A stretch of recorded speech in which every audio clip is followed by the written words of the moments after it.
Hello, my name is Sam Foster, and I'm going to be making an effort to read a couple of the world's major religious texts. And I figured this would be a good way to hold myself accountable and maybe have the opportunity to meet some other people who have done similar journeys. I lost my father recently, and I've been looking for ways to just explore some of the insight he gave me towards the end of his life. And a lot of that was around not waiting to learn the things and do the things you want to do. I've beaten around the bush for a while in regards to the Bible, the Quran, the Bhagavad Gita, a number of books that people seem to reference, people seem to be heavily devoted to, people seem to be particularly angry about. And this is my effort at learning a little bit more about those people, their books, their lives, and hopefully in the process of that gain a little bit more tolerance for myself, for other people who might be involved. I think that it's pretty obvious the more you know about people, when you sit down with them, when you learn about them, you tend to realize you have a lot more in common. I'm going to start with the Holy Bible, the King James Version, because it is what's most familiar and closest to me, most relevant to the people around me, but not something that I've ever sat down and read through. I think it's become pretty clear that the internet can be a pretty toxic place to gather information, particularly about religion, for whatever reason. And so I'm just going to kind of take it from the horse's mouth. I chose King James Version just because, from what I researched, there's been sort of 11 plus iterations of, the Bible since they claim it was written. I think it's hard to imagine that having passed so many hands and having had such heavy influence that there wouldn't have been the opportunity for things to be lost in translation. The reason I chose then the King James is because it is certainly understandable and recent, but also that there are some things that are hard to understand by a couple generations of difference in language. I think that's an important distinction as you read through some of these books to understand who translated them. If something's in local, Philly vernacular, you got to know the person who took it from Old English to that vernacular and what could be lost. So I don't want to dig too much into myself or my philosophy. I'm hoping that together we'll be able to read and hopefully find enlightening. So this is Genesis King James edition. In the beginning, God created the heaven and the earth. And the earth was without form and void, and darkness was upon the face of the deep. And the Spirit of God moved upon the face of the waters. And God said, "Let there be light." And there was light. And God saw the light, that it was good. And God divided the light from the darkness. And God called the light day, and the darkness he called night. And in the evening, the morning were the first day. And God said, "Let there be a firmament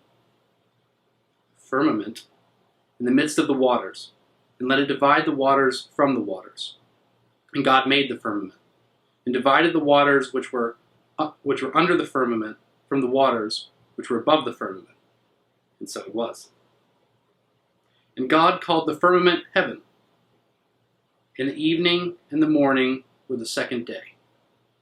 And God said, "Let the waters under the heaven be gathered together unto one place, and let the dry land appear." And so it was. And God called the dry land earth, and the gathering together of the waters he called the seas. And God saw that it was good. And God said, "Let the earth bring forth grass, the herb yielding seed, and the fruit tree yielding fruit after his kind, whose seed is in itself upon the earth." And it was so. And the earth brought forth grass, and herb yielding seed after his kind, and the tree yielding fruit, whose seed was in itself after his kind. And God saw that it was good. And the evening and the morning were the third day. And God said, "Let there be lights in the firmament above the heaven to divide the day from the night, and let them be for signs, and for seasons, and for days and years. And let them be for lights in the firmament of heaven, to give light upon the earth. And so it was. And God made two great lights, the greater light to rule the day, and the lesser light to rule the night. He made the stars also. And God set them in the firmament of the heaven to give light upon the earth, and to rule over the day and over the night, and to divide the light from the darkness. And God saw that it was good. In the evening and the morning were the fourth day. And God said, Let the waters bring forth abundantly the moving creature that hath life, and fowl that may fly above the earth in the open firmament of heaven.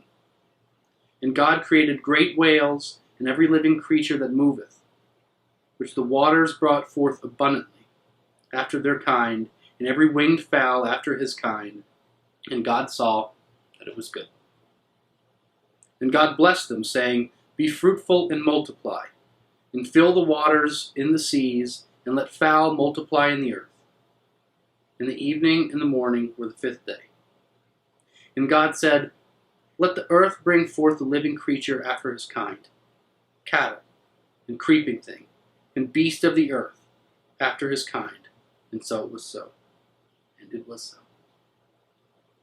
And God made the beast of the earth after his kind, and cattle after their kind, and everything that creepeth upon the earth after his kind.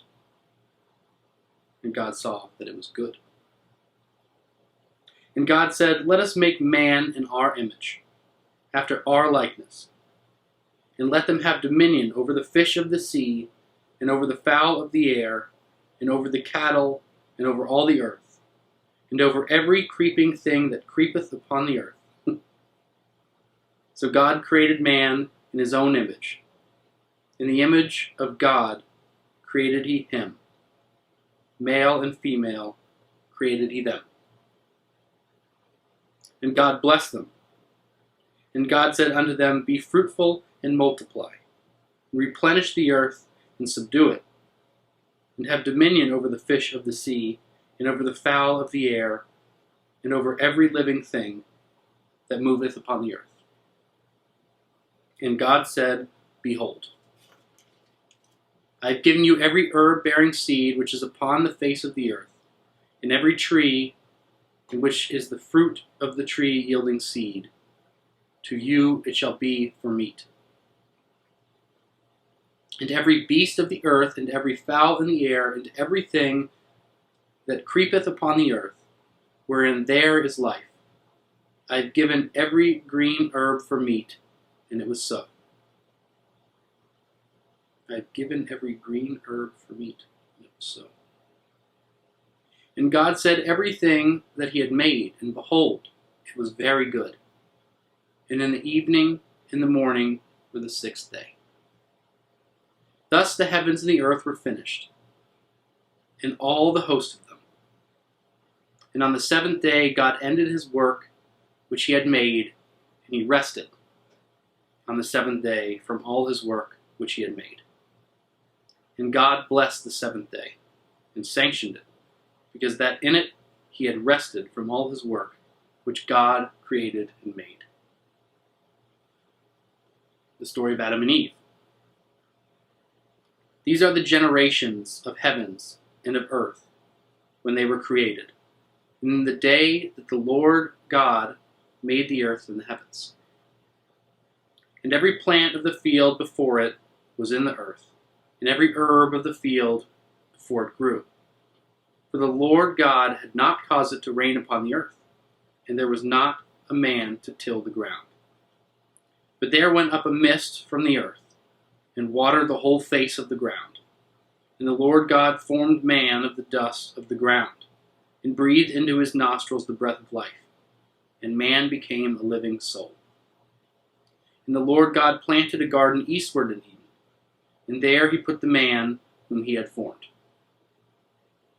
And out of the ground made the Lord God to grow every tree that is pleasant to the sight, and good for food, the tree of life also in the midst of the garden, and the tree of knowledge of good and evil. And the river went out to Eden to water the garden. And for thence it was parted, and became into 4 heads. The name of this first is Pison. That is it which compasseth the whole world, the whole land of Havilah, where there is gold. And the gold of the land is good. There is bdellium and onyx stone. And the name of the second river is Gihon. That same is that compasseth the whole land of Ethiopia. And the name of the third river is Hiddekel. That is it which goeth towards the east of Assyria. And the fourth river is Euphrates. So they know all these rivers. And the Lord God took the man and put him into the Garden of Eden to dress it and to keep it. And the Lord God commanded the man, saying, Of every tree of the garden thou mayest freely eat. Thank you. But of the tree of knowledge of good and evil thou shalt not eat of it. For in the day that thou eatest thereof thou shalt surely die. And the Lord God said, It is not good that the man should be alone. I will make him and help meet for him. I will make him and help meet for him. And out of the ground the Lord God formed every beast of the field and every fowl of the air, and brought them unto Adam to see what he would call them. And whatsoever Adam called every living creature, that was the name thereof. It's a fun job. And Adam gave all names to all cattle and to all the fowl of the air and to every beast of the field. But for Adam there was not found a help meet for him. And the Lord God caused a deep sleep to fall upon Adam, and he slept. And he took one of his ribs, and closed up the flesh instead thereof. And the rib, which the Lord God had taken from man, made he a woman, and brought her unto the man. And Adam said, This is now bone of my bones and flesh of my flesh. She shall be called woman, because she was taken out of man. Therefore shall a man leave his father and his mother, and shall cleave unto his wife, and they shall be one flesh. And they were both naked. The man and his wife were not ashamed. The third chapter is already the fall of man. Now the serpent was more subtle than any beast of the field, which the Lord God had made. And he had said unto the woman, Yea, hath God said, Ye shall not eat of the tree of the garden? And the woman said unto the serpent, We may eat the fruit of the trees of the garden, but of the fruit of the tree which is in the midst of the garden, God hath said, Ye shall not eat it, neither shall ye touch it, lest ye die. And the serpent said unto the woman, Ye shall not surely die. For God doth know that in the day ye eat thereof, then your eyes shall be opened, and ye shall be as gods, knowing good and evil. And when the woman saw that the tree was good for food, and that it was pleasant to the eyes, and a tree to be desired to make one wise, she took of the fruit thereof, and did eat, and also gave unto her husband with her, and he did eat. And the eyes of them both were opened, and they knew that they were naked. And they sewed fig leaves together, and made themselves aprons. Houses clothes. And they heard the voice of the Lord, God, walking into the garden in the cool of the day. And Adam and his wife hid themselves from the presence of the Lord God amongst the trees of the garden. And the Lord God called unto Adam, and he said to him, Where art thou? I don't know. And he said, I heard thy voice in the garden, and I was afraid, because I was naked, and I hid myself. And he said, Who told thee that thou wast naked? Hast thou eaten of the tree, whereof I commanded thee that thou shalt not eat? And the man said, The woman who thou givest to be with me, she gave me the tree, and I did eat. Adam, you punk. And the Lord God said unto the woman, What is this that thou hast done? And the woman said, The serpent beguiled me, and I did eat. And the Lord God said unto the serpent, Because thou hast done this, thou art cursed above all cattle, and above every beast of the field. Upon thy belly shalt thou go, and the dust shalt thou eat all the days of thy life.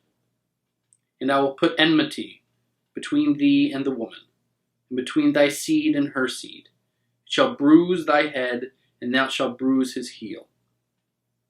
Unto the woman he said, I will greatly multiply thy sorrow and thy conception. In thy sorrow thou shalt bring forth children, and thy desire shall be thy husband, and he shall rule over thee. Oof. And unto Adam he said, Because thou hast hearkened unto the voice of thy wife, and hast eaten of the tree, of which I commanded thee, saying, Thou shalt not eat of it, cursed is the ground for thy sake. In sorrow shalt thou eat of it all the days of thy life. Thorns also and thistles shall bring forth to thee, and thou shalt eat the herb of the field. In the sweat of thy face shalt thou eat bread, till thou return unto the ground, for out of it wast thou taken. For dust thou art, and unto dust thou shalt return. And Adam called my wife's name Eve, because she was the mother of all living. Unto Adam also and to his wife did the Lord God make coats of skins, coats of skins, and clothe them in coats of skin. And the Lord God said, Behold, the man is become as one of us, to know good and evil. And now, lest he put forth his hand, and take also of the tree of life, and eat, and live forever. Therefore the Lord God sent him forth from the Garden of Eden, to till the ground from whence he was taken. So he drove out the man, and he placed at the east of the Garden of Eden cherubims, and a flaming sword which turned every way, to keep the way of the tree of life. Well, next comes Cain and Abel, which I will return to. It's an interesting couple of pages. The beginning of all life, everything, the stars, the seas, the continents, the heavens, man. And already in that short time, man was given everything, told not to do one thing, did it, and immediately lost nearly everything. So it certainly starts off with a bang. I hope you enjoyed those initial stories. I'll continue to come back and continue to read until we make progress from the Genesis to the finale. So, thank you.